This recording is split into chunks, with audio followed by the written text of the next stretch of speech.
Fala pessoal, todo grande estúdio de cinema que se preze tem algum fracasso de bilheterias em seu histórico. Só que o resultado de alguns desses filmes podem simplesmente destruir um estúdio inteiro ou simplesmente levá-los à falência. E a gente separou alguns títulos que quase quebraram ou quebraram alguns estúdios. Chega mais.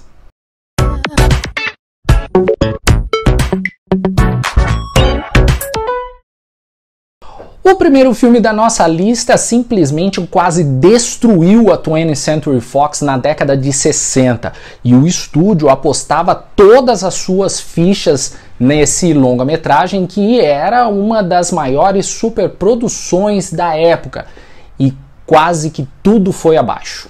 Originalmente, Cleópatra teve um modesto orçamento de 2 milhões de dólares, mas a produção atrasou muito e, por contrato, se estourasse o tempo, a estrela do longa-metragem, Elizabeth Taylor, ganharia 50 mil dólares por dia.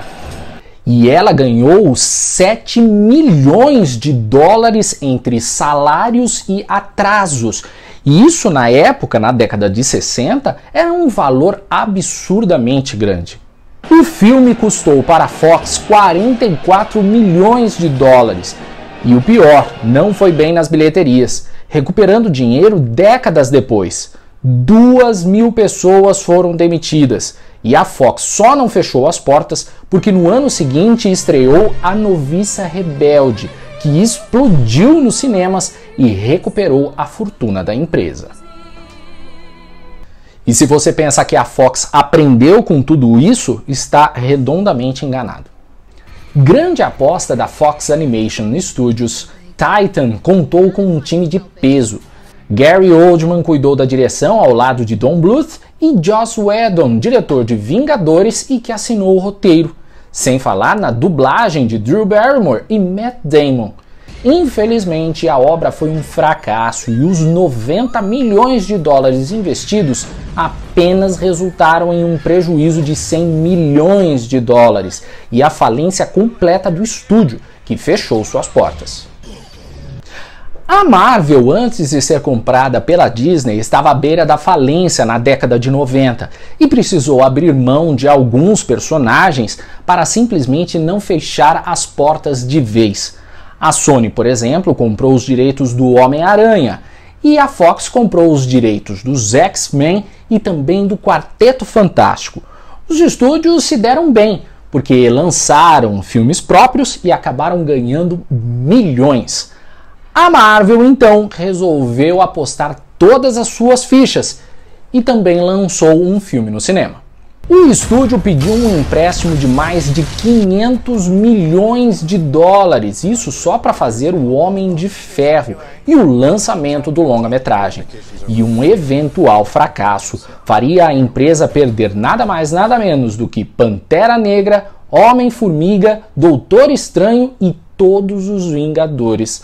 Mas isso não aconteceu. O filme estrelado por Robert Downey Jr. teve um orçamento de 144 milhões de dólares, uma aposta alta do estúdio. Só que deu certo. O filme faturou mais de 900 milhões de dólares e a empresa finalmente se consolidou no mercado. Não é porque a Disney nada em dinheiro hoje em dia que o estúdio simplesmente pode se dar ao luxo de lançar fracassos no cinema. E a empresa quase foi à falência, acredita nisso? Isso aconteceu na década de 80. O Caldeirão Mágico, lançado em 1985, foi um fracasso completo de bilheteria e quase quebrou os estúdios Disney. O longa de animação foi um dos mais caros filmes feitos na época, com um orçamento de produção de aproximadamente 45 milhões de dólares e arrecadou menos da metade, 21 milhões. O filme, muito dark para a época, não agradou o público e a equipe de animação foi quase que totalmente extinta. O desenho foi relançado 10 anos depois diretamente em VHS, isso para tentar recuperar o dinheiro investido. As grandes produções da Disney ficaram praticamente paradas. O estúdio do Mickey realmente começou a andar novamente quase 5 anos depois. A Disney realmente investiu em um grande clássico no ano de 1989 com A Pequena Sereia, que faturou quase 400 milhões de dólares, uma das maiores bilheterias da década, fazendo da animação uma das maiores do estúdio até hoje. Na década de 90, o diretor Steven Spielberg, o produtor musical David Geffen e o ex-executivo da Disney, Jeffrey Katzenberg, resolveram abrir o estúdio DreamWorks, que hoje pertence à Universal Pictures, responsáveis por filmes como Madagascar, Como Treinar o Seu Dragão e até Shrek. Mas teve uma animação que quase fechou de vez as portas do estúdio.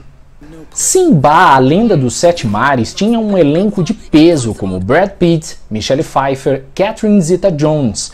E mesmo com um orçamento de 60 milhões de dólares, o filme rendeu apenas 80 milhões no mundo inteiro. O fracasso fez com que parte da DreamWorks fosse vendida para a Paramount, para não fechar de vez as portas. Mesmo assim, o estúdio ficou mal das pernas e estava com medo de lançar uma nova superprodução e ter que fechar o restante do estúdio. Mas 2 anos depois eles resolveram lançar uma nova animação. Só que dessa vez o tiro foi certeiro. Com o lançamento de Madagascar, a DreamWorks faturou mais de 700 milhões de dólares nos cinemas, fazendo com que a empresa mais uma vez se reerguesse. E ainda fez com que o estúdio lançasse mais 2 continuações e um spin-off, voltado apenas para os pinguins de Madagascar. Na década de 80, o estúdio Cannon era famoso por produzir os filmes mais absurdos do cinema com baixo orçamento. Só que, naquela época, os estúdios tinham grandes astros do cinema, como Sylvester Stallone, Chuck Norris e até Jean-Claude Van Damme. A especialidade da Cannon era filmes com baixo orçamento, mas contendo explosões, tiroteios, pancadaria, muitos corpos espalhados, atuações bizonhas, efeitos especiais toscos, enfim, era entretenimento barato e descompromissado.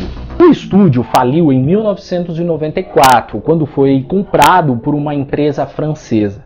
Mas até hoje acredita-se que 2 filmes contribuíram para esse desastre, para que o estúdio simplesmente acabasse de uma só vez. Mesmo acumulando dívidas incríveis, o estúdio da Cannon resolveu investir nesses 2 filmes com orçamentos muito grandes para tentar reverter já uma situação de crise. Só que o resultado simplesmente foi ruim nos 2 filmes. Superman 4 tinha um orçamento prometido de 36 milhões de dólares, mas um mês antes das filmagens, a conta começou a não bater e o orçamento caiu para 17 milhões de dólares, o que resultou em terríveis efeitos especiais, uma história sem pé nem cabeça e o resultado nas bilheterias de apenas 15 milhões de dólares, e teve efeito mais devastador que Kryptonita.